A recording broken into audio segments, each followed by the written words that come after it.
To celebrate St Patrick's Day weekend, I thought it would be the perfect time to show you some of my favourite Irish shirts ever. Tell me, Ma, when I go home, the boys won't leave the girls alone. They pull my hair, they stole my comb. Well, that's alright till I go home. Let's jump straight into it, shall we? And I'm going to actually do this in chronological order. So the first one up, I'm going to do the 1981 home shirt. This shirt was worn in the 1982 World Cup qualifiers. Well, Ireland were in a bit of a group of death, you know. They had Belgium, France, Netherlands and Cyprus all to play. But in this group, Ireland had some of their most famous games to date. They beat the Netherlands 2-1, but also the really famous 3-2 win against France in Dublin. Unfortunately, they didn't make it out of the group. France beat them on goal difference, which is such a shame, but either way, they were playing in this stunning shirt. It's sponsored by O'Neill's, which is an Irish brand, which always makes sense, and I always love to see that. But they also used to have the three stripes as they used it before Adidas. So there's a whole lawsuit there. I made a video about that you should check out. But either way, they were allowed to use the three stripes, and they did here with such class. They've used white stripes, but then the middle one is orange, which, you know, just gives it that extra bit of splash, bit of character on this kit.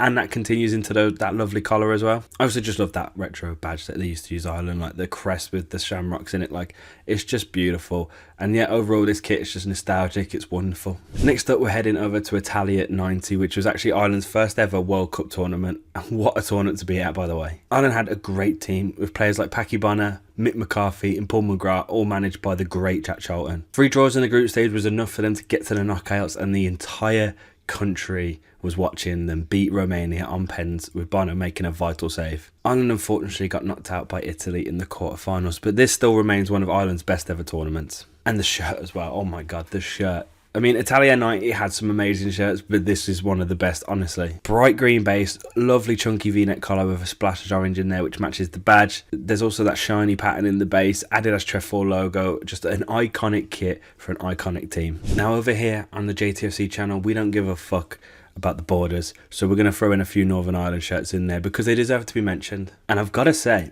from 1990 to 92, they didn't miss. There was just some unbelievable kits in that time period. Umbro were just on it.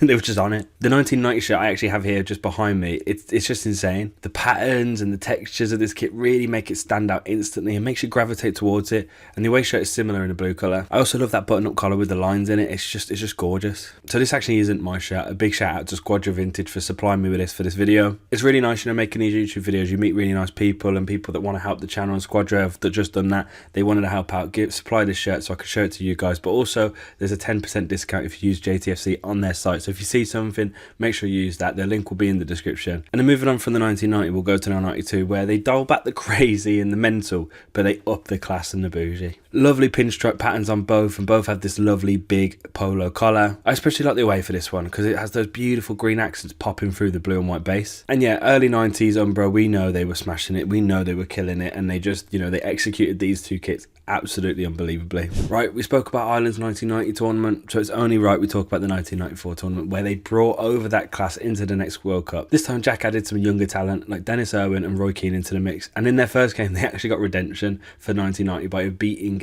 Italy 1-0. With that one win, Ireland got out of the group stage, but they couldn't beat Netherlands in the round of 16, but again, another good tournament for the lads. Now the kits for this tournament, they are quite something. The home shirt especially, my god, I love this kit. It's that chunky collar, man. Like, I mean, it's basically just an Ireland scarf in the collar. Like, that's how chunky it is. But like, I love the fact that it is the flag like wrapped around. But the other details as well, of course, like the FAI badge in the chest and the shiny patterns in the base, and of course the little Ireland flags on the sleeves. The away is also a love shirt. I don't really like it as much, to be honest. There's a very vivid image of like Roy Keane wearing it, but it's still nice. It's still iconic. Now moving on to what I believe is Ireland's best ever set of shirts. Of course, I'm talking about the 1996 shirt, the one I'm wearing. This shirt is a beautiful kit. I luckily got it last year at the Retro Football Fair. It instantly became one of my favourite shirts in my collection, and yeah, it's just a beaut. They turned the FAO type into like its own Celtic pattern and used that throughout the kit, like on the base, but also down this sleeve in the lovely trim, as you can see here. I'll probably do some B-roll, don't know what I'm trying to show you like this. And it's not just this home shirt,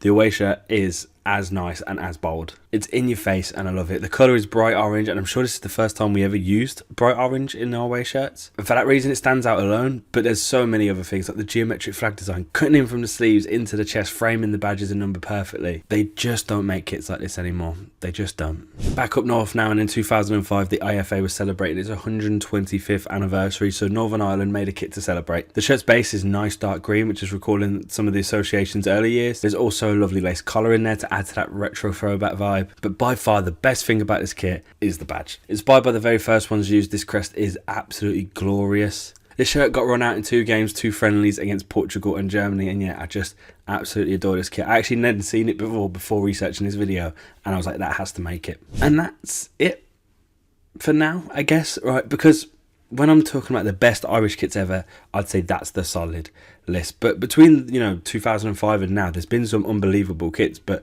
they don't quite make that, that top 5, top 6 list. But I'll throw some honourable mentions in. Of course, 2002, another World Cup, early 90s Umbro special. The 2012 shirt was one of my favourites that I had in my collection before I fucked the sponsor up, like really fucked the sponsor up. The 2021 Centenary kit is very classy and nice, obviously homaging some of the first ever kits worn by Ireland. And I also always loved the 1996 Northern Ireland shirts. It had that bold half and half blocky design that I just really liked. It was a bit unique at the time. I say that like I was alive. 1997 I was born in. But anyway, that's it. That's some of my favourite Irish shirts of all time. I hope you enjoyed. Let me know what ones I missed in the comments below as well. And that's it. Happy St. Patrick's Day. I hope you all enjoy, and I'll see you next week.